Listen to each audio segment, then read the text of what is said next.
नमस्कार। आप सब लोगों का स्वागत है एक बार फिर इस नए एपिसोड में। और पिछले 2-3 एपिसोड से हमने बहुत ही सीरियस बातें की जो कि हाइपर फोकस के ऊपर थी। जो टॉपिक है बड़ा ही इम्पोर्टेंट टॉपिक है और आगे बढ़ने के लिए या हमारे बच्चों के लिए या हम सब लोगों के लिए बहुत इम्पोर्टेंट है, क्योंकि अगर हम लोग किसी चीज़ पर ऑलमोस्ट 90 to 100% फोकस नहीं करेंगे तो या तो हमें ज़्यादा समय लगता है उस चीज़ को पूरा करने में, उस काम को पूरा करने में, या फिर हम उतना अच्छा उसको नहीं कर पाते हैं। लेकिन जो मैं बार बार एक बात बोल रहा था कि too much of hyper focus would be taking toll on your mental energy and the physical energy both. So if you have to hyper focus in future also, because it's not one time sort of thing to be done, it has to be done over a period of time, I mean every day. तो ऐसा तो नहीं कि सारी energy हमने एक बार खर्च कर दी और उसके बाद में हमें एनर्जी नहीं चाहिए. So we do need to recharge that energy which would increase our attention, and as I said before also that intention is very very important for that. तो कई बार ऐसा लगता है कि अब एक एग्जांपल अगर मैं लूँ आपके सामने कि जब आइजैक न्यूटन ने बात की ग्रेविटेशन की और उन्होंने एक एप्पल को गिरते हुए देखा और वो चूँकि बाहर थे and perhaps he did not have the intention of watching apple falling, वो तो सिर्फ लेटे हुए, his mind was wandering here and there, and all of a sudden he realized that why is it happening so. And the moment that question came in his mind, that question wasn't already in his mind, it came only after seeing that what was there in front of him. तो अब मैंने देखा कि उस वक्त में उनका दिमाग हो सकता है, because I can't say what he was thinking at that time, but it was not definitely hyper focus, because if there was hyper focus on something else then probably he would not have been able to see the apple falling. तो अगर hyper focus में होते तो शायद हमें आज gravitation का पता न चलता. सिमिलरली हम आर्किमिडीज साहब के बारे में बात करते हैं कि उन्होंने ही वाज टेकिंग बाथ, वो एक टब में थे या पानी का कोई जो हौद था उसके अंदर लेटे हुए थे, अचानक से लगा मैं तैर क्यों रहा हूँ, मैं डूब क्यों नहीं रहा हूँ, एंड वो कुछ शायद और सोच रहे होंगे. अचानक से ये बात उनके दिमाग में आई. Means he would have also been in not necessarily the hyper focus mode. तो इसका मतलब ये हुआ कि हाइपर फोकस मोड हमेशा हमारे काम का हो, हमारे काम आए, ये ज़रूरी नहीं है. तो जो ये दूसरा मोड की जो हम बात कर रहे थे, इसको हमने कहा स्कैटर्ड फोकस और स्कैटर्ड मोड. तो इसमें होता क्या है कि आप नेसेसरली किसी चीज़ के बारे में जान पूछ करके उसी के बारे में नहीं सोच रहे हो, लेकिन आपने अपने दिमाग को थोड़ा सा रेस्ट दिया हुआ है. और आप देखेंगे कि जब हम अपने दिमाग को थोड़ा रेस्ट देते हैं तो बहुत सारी चीज़ें हैं ना चाहते हुए भी, because it can't be completely at rest. आपने देखा होगा कि कुछ लोग डे ड्रीमिंग की बात करते हैं, कुछ ड्रीमिंग की बात करते हैं, और रिसर्चर्स ने तो ये भी पाया है कि जो डे ड्रीमिंग और जो सच की ड्रीमिंग जिसको हम बोलते हैं, रात में या सोते वक्त हम ड्रीम करते हैं, कुछ चीज़ों के सपने देखते हैं, उनमें जो ब्रेन का जो सेम एरिया उसमें बराबर वही चेंजेस देखने को मिलते हैं डे ड्रीमिंग और ड्रीमिंग के दौरान में. तो मतलब day dreaming is something which is coming, which was in your subconscious mind somewhere, which was hidden somewhere, which wasn't there necessarily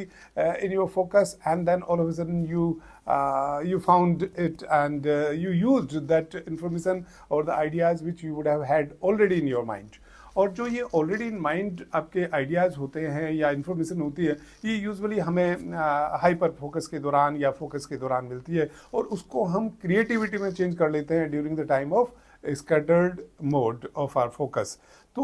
ऐसा नहीं है कि हमें हमेशा ही फोकस्ड हाइपर फोकस मोड में रहना है,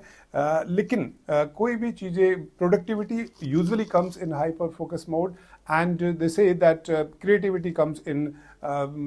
scattered focus mode. तो क्रिएटिव जब भी होना है हमें तो स्कैटर्ड फोकस मोड तो रखना ही पड़ेगा. अपने दिमाग को थोड़ा सा या तो घूमने देना होगा, जिसको कहते हैं कि कुछ भी सोचो, वाइल्ड सोचो, जो भी आपको आगे का सोचना है. और कहा ही जाता है कि 48% टाइम हमारा इसमें निकलता है कि हम फ्यूचर के बारे में सोचते हैं, when we are free to think, when we are not focusing that seriously, that deeply, to which we call as hyper focus. तो अब ये सवाल आता है कि ये जो पॉइंट मैं बाद में लाया, हाँ, स्कैटर्ड फोकस वाला, तो हमें कभी कभी अपने बच्चों को जैसे मैंने कई एपिसोड्स में मैं बात भी की है और मैं अपने पेरेंट्स से भी या अपने टीचर से भी बात करता हूँ कि आजकल बच्चों को कोई फ्री टाइम देने को ही तैयार नहीं है। I mean, they always feel like parents always feel at home that कि नहीं इसको इस एक्टिविटी में भेज दूँ, ये काम करने भेज दूँ, नहीं तो बच्चा बोर होएगा ना। बोर होना एक इतना, जो मैंने शुरू में भी कहा कि इतना नेगेटिव शब्द नहीं लिया जाना चाहिए, क्योंकि जब आप जिसको बोर्डम कह रहे हैं उस दौरान में बच्चा कोई ऐसी बात सोच सकता है, कोई ऐसा काम कर सकता है विच में बी एब्सोल्युटली क्रिएटिव। क्योंकि जब वो कोई अपने सब्जेक्ट का कोई काम कर रहा होता है, कोई अपना होमवर्क कर रहा होता है बच्चा, उस वक्त में वो सारा का सारा फोकस हाइपर फोकस मोड में होता है, वो काम कर रहा होता है। तो कहा तो ये जाता है कि किसी चीज़ को समझना और उस चीज़ पे एकदम से उसको फोकस करके उसके ऊपर रिफ्लेक्ट भी कर लेना, ये इतना आसान नहीं होता है। And sometimes people say that to focus on something and reflect on the same thing at the same time may not be possible. So to reflect on something, you have to go to that scattered focus mind state. तो वो हमें बच्चों को कभी कभी या अपने आप को खुद को भी, जब मैं बच्चों की बात करता हूँ, because this applies the entire topic which we have covered in 2-3 episodes applies to all of us, the adults as well as the children. And बच्चों की बात मैं इसलिए कहता हूँ कि बच्चों में ये चीज़ें अगर अभी से उनको आदत पड़ जाएगी तो that would go a long way in making them to create better things which are helpful to every one of us. When I say us means the entire society, that would be helpful. तो इन चीज़ों को ध्यान में रखते हुए अगर हम कभी कभार बच्चों को थोड़ा फ्री छोड़ें या अपने आप को फ्री छोड़ें और उस दौरान में कुछ हम ज़रूर अपने काम के बारे में, अपने बिजनेस के बारे में, या जो भी हम कोई नई चीज़ करना चाहते हैं, कोई ना कोई सोल्यूशन एकदम से अचानक से आता है। और आप कई बार आपने देखा होगा कि you are taking a shower, आप नहा रहे हैं और उस वक्त आपका पूरा फोकस सिर्फ नहाने पर नहीं है, तो अचानक से आपको कोई चीज़ याद आती है, अरे ये कल इस तरह से हुआ था, had I done it this way probably things would have been much better. और देखिए जी, हाइपर फोकस और जो स्कैटर्ड फोकस की बात करूं मैं, तो उसमें एक छोटा सा एग्जांपल मुझे अपना भी याद आता है। एक बार की बात है कि मैं किसी स्कूल में, बोर्डिंग स्कूल था, उसमें मैं पढ़ा रहा था, एक नया मेरा अपॉइंटमेंट हुआ था, और जैसा हमेशा होता है खासकर बोर्डिंग स्कूल में हम लोग बच्चों के साथ 24 घंटे रहते हैं, तो प्रेप में जाना, बच्चे अपने जो डाउट्स होते हैं वो या कोई नया टॉपिक उनको पढ़ना होता है, तो हमसे यूजुअली उस प्रेप के दौरान बच्चे 1-1.5 घंटा जो भी हमारे पास होता है बच्चों के साथ रहने का, उसमें वो हमसे सवाल पूछते हैं। तो एक दिन, और नेचुरली कई बार बच्चों को रहता है कि कोई ऐसा सवाल पूछा जाए जो इन टीचर को ना आता हो, तो उनको उसमें कई बार थोड़ा अच्छा भी लगता है, कई बार वो उनको ये लगता है कि let me try, can I do it. और जब वो टीचर नहीं कर पाते हैं और बच्चा कर लेता है, तो एक कॉन्फिडेंस और एक जो उनके सब्जेक्ट के प्रति उनके मन में इंटरेस्ट जगता है, वो भी एक बड़ा इंटरेस्ट है। बट कई बार ये भी बच्चों के मन में होता है कि चलो एक मुश्किल सा सवाल पूछते हैं। तो ऐसा कोई मुश्किल सवाल हमसे नहीं पूछा गया था। प्रेप दौरान में हम बैठे होंगे और 3-4 बच्चे कोई सवाल लेकर आए, तो I could not really immediately focus on one particular point of that question, और मुझे लगा कि शायद आंसर ठीक नहीं आ रहा है। तो मैंने बच्चों को कहा कि भाई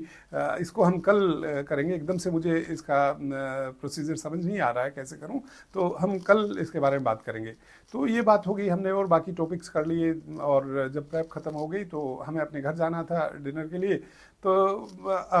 हालांकि मैं साइकिल, उस वक्त मेरे पे साइकिल होती थी, साइकिल चला के घर पहुँचे हैं और खाना खाने के लिए बैठे ही हैं। बट वो चूँकि स्कैटर्ड फोकस था, उस वक्त में कोई चल रहा था, अचानक से मुझे उस सवाल का ध्यान आया, और जितना आइडिया या इन्फॉर्मेशन मुझे उस वक्त में थी उसको मैंने इस्तेमाल करते हुए मैंने कहा नहीं, इसको तो ऐसे कर सकते हैं। And the moment I did it, the answer was there in front of me. So I went back and I told my children that this is the way the question would be solved, and this is the way it would be done. And it is an example which really confirms that when you are in scattered focus mode, you are likely to get answer even of those questions or those problems you can solve, which otherwise you were not able to do while you were focusing so much on that time. सो आपको थोड़ा सा कभी कभार अपने आप को free छोड़ना पड़ेगा। लेकिन अब समस्या क्या हो रही है कि आज के ज़माने में, आज जब हम चारों तरफ से डिवाइसेस, मतलब ऐसे डिवाइसेस से, मतलब आप समझें कि मोबाइल है तो लैपटॉप है तो टेलीविज़न है तो इतने सारे आपके पास में ओटीटीज़ हैं, यूट्यूब चैनल्स हैं जो मैं भी आपको परोस रहा हूँ ऑलमोस्ट एवरी ऑल्टरनेट डे। तो इतना सारा सब कुछ आपके पास में अवेलेबल है, तो जब भी किसी काम से थोड़ा सा आपको लगता है कि ये मेरे लिए डिफिकल्ट टास्क है, मैं इस पर फोकस नहीं कर पा रहा हूँ, थोड़ी बोरियत होती है, तो फटाफट आप ऐसे किसी चीज़ पे चले जाते हो जो आपको समय ही नहीं देता उस स्कैटर्ड फोकस में जाने का। बिकॉज आप कोई या तो मोबाइल देखने लगते हो, या ईमेल का जवाब देने लगते हो, या कोई वेबसाइट विजिट करने लगते हो, या कोई टेलीविज़न सीरियल देखने लगते हो, या कुछ और करने लगते हो। मतलब आप आज के ज़माने में चाहे बड़े हों चाहे बच्चे हों, हम लोग कोई बहुत ज़्यादा समय अपने आप को फ्री टाइम जिसको हम बोलते हैं वो दे ही नहीं पा रहे हैं, क्योंकि पीपल से the time is the money, time is very, very important. But time is important, there is no doubt about it. But time gives you an opportunity to reflect. If you have that time for yourself and you are not necessarily focusing on something which you have done or which you are doing or which you want to do, but give your mind absolute peace, absolute freedom of any preoccupied thoughts. Those thoughts are always there. I mean, you can't really do away with them. आप कोई ऐसा तो है नहीं कि पानी का pipe चलाओ और उनको बाहर बहा दो, वो आपके अंदर है। लेकिन जब आप फ्री बैठे हैं तो then you are able to reflect automatically on certain things which you feel like are very important. लेकिन अगर हम ये मोबाइल पे लगे रहेंगे, आपने देखा होगा कि हम लोग कई बार रेस्टोरेंट जाते हैं, जो मैंने पहले भी कहा, या कहीं दूसरी जगह आते हैं, हर कोई अपना मोबाइल लेके बैठ जाता है। भाई मैं अपने जो मेरे साथ में लोग बैठे हुए हैं, मेरे साथी हैं, मेरे घर वाले हैं, मेरे बच्चे हैं, मैं उनकी बात क्यों नहीं ध्यान से सुन रहा हूँ, या अपनी बात उनको क्यों नहीं कह रहा हूँ? तो अगर नहीं कहूँगा तो नेचुरली अपने मोबाइल में और उसमें लगा रहूँगा, तो मेरे को वो टाइम मिला ही नहीं जो स्कैटर्ड फोकस की बात आ रही है, बिकॉज तब तो मेरा पूरा का पूरा ध्यान वहाँ पर गया हुआ है। और ख़ासकर जब विजुअल्स हमारे सामने आते हैं, वो तो बिल्कुल ही पूरे दिमाग को अपनी तरफ इन्वॉल्व कर लेते हैं। कई बार ऑडियो में फिर भी है कि हमारा दिमाग चल सकता है, और मैं कभी कभार बोलता भी था कि देखिए, जब रेडियो हुआ करता था, FM के आने से भी पहले मीडियम वेव रेडियो होता था, या विविध भारती हुआ करता था हमारे देश में, तो हम लोग सुनते थे कि कोई कहानी चल रही है गांव की, कि भाई एक गांव में एक बूढ़ी काकी अपना घर का काम कर रही हैं, उन्होंने इस तरह के कपड़े पहने हुए हैं, इतने जानवर वहाँ पे बंधे हुए हैं, तो वो अपना बच्चों को कहानी सुना रही हैं या कुछ कर रही हैं। तो देखिए, जब मैं ये सुनता था, या बाकी हमारे वक्त में जो उस जब बच्चे थे हम, वो सब सोचते थे कि किस तरह के कपड़े पहने होंगे दादी ने या बूढ़ी काकी ने, और किस तरह से बैठे होंगे बच्चे सामने, और कितने ध्यान से वो बच्चे सुन रहे। लेकिन अगर वही चीज़ सामने दिख रही हो तो मेरे दिमाग को इतना कुछ घूमने की जरूरत नहीं पड़ती, वो खाली मुझे दिख रहा है ना कि इस तरह के कपड़े पहने, इस तरह दादी से कहानी सुना रही है, ये वाली कहानी सुना रही है, बच्चे इस तरह से रिस्पॉन्ड कर रहे हैं। तो जो भी अपने दिमाग से अपने क्रिएटिविटी लाना, अपना सोचना, वो कहीं हमारा चूक जाता है। ऐसा नहीं है कि विजुअल सामने हो तो वो ठीक नहीं है, but we have to have the mix of that and balance of that. Similarly hyper focus और स्कैटर्ड फोकस का भी हमें ध्यान रखना पड़ेगा, कितना हम काम कर रहे हैं, और थोड़ी बहुत हमें जो बोर्डम के लिए या फ्री टाइम मिलता है उसको भी हमें बैलेंस करना पड़ेगा। तो मेरी आप सब लोगों से ये सलाह रहेगी कि आप अपने बारे में भी थोड़ा सोचिए कि 24 घंटे इस दिमाग को हाइपर फोकस की स्थिति में ले जाने की कोशिश ना करें। नहीं तो बहुत जल्दी, जो आजकल बच्चे कहते भी हैं कि हम तो 45-50 साल की उम्र में रिटायरमेंट ले लेंगे क्योंकि हम तो थक चुके या थक जाते हैं तब तक, because using so much of energy for attention, mental energy would definitely make you more fatigue than otherwise what it would be happening when you are letting your mind be at peace or rest for some time or it's in scattered focus. Similarly हमारे बच्चों के लिए भी ऐसा ही है। तो बच्चों के बारे में जब हम इन डिवाइसेस की बात करते हैं, चाहे मोबाइल खासकर आजकल बच्चों को बहुत तंग कर रहा है, हम बड़ों को भी तंग कर रहा है, पर बच्चों को बहुत तंग कर रहा है। और मेरे पास कुछ इस तरह की बातें पहुंच रही हैं जहाँ की बच्चे बहुत ज़्यादा इनसे डिस्टर्ब हो रहे हैं, वो समझ नहीं पाते हैं, वो इतनी लत उनको पड़ जा रही है इन मोबाइल्स की। मैं आपसे अगले एपिसोड में डेफिनेटली इसके बारे में बात करूँगा, और कुछ बात मैं थोड़ा सा पंक्चुअलिटी और डिसिप्लिन के बारे में भी आपसे करूँगा। और ये सब चीज़ें हम अपने बच्चों को बिना पढ़ाए पढ़ा सकते हैं। और वो हमको एक्ट करना पड़ेगा, हमें उनके लिए इन चीज़ों पे रोल मॉडल बनना पड़ेगा। चाहे इन मोबाइल वगैरह से हमारी दूरी बढ़ानी हो, चाहे हमारे टेलीविज़न सीरियल से दूरी बढ़ानी हो। ये television serials and mobile many a times is in that quadrant where it is neither necessary nor it has any purpose. तो ये चीज़ें अगर हम ध्यान रखेंगे तो शायद अपने बच्चों के लिए भी और हम अपने लिए भी चीज़ें बेहतर कर पाएंगे, ज़िंदगी को बेहतर तरीके से जी पाएंगे, ज़्यादा खुशी के साथ जी पाएंगे और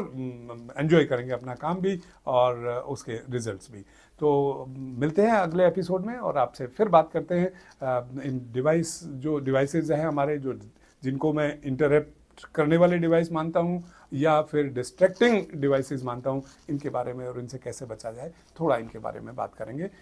फिर मिलते हैं। नमस्कार।